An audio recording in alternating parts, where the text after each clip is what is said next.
Hi guys, तर माहीसाठी मी शेवग्यांच्या शेंगांचं soup कसं बनवते मी तुमच्याबरोबर शेअर करणार.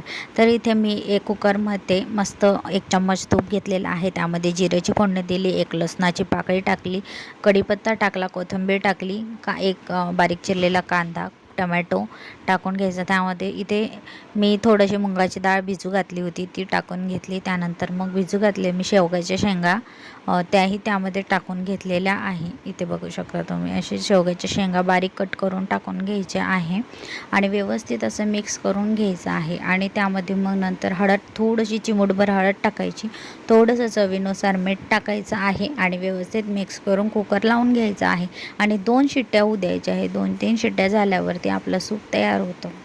तर आता इथे 3 शिट्ट्या झालेल्या आहे आणि असं चाळणीच्या साळण्याने असं सूप गाळून घ्यायचं आहे सगळं. तर तुम्ही असंही सूप पाजू शकता किंवा इथे शेवग्याच्या शेंगाचा गर काढून घ्यायचा आहे आणि व्यवस्थित सगळं मिक्सरमध्ये बारीक करून घ्यायचं आहे. पूर्ण बारीक करून घ्यायचं आहे मिक्सरमध्ये आणि बारीक केल्यानंतर मग त्यामध्ये आपल्याला पूर्ण असं 2-3 चम्मच त्यामध्ये सूपमध्ये मिक्स करायचे आहे. खूप हेल्दी सूप आहे आणि माहीत तर खूप आवडीने ही सूप पिते. तुम्हीसुद्धा तुमच्या मुलांसाठी ट्राय करू शकता.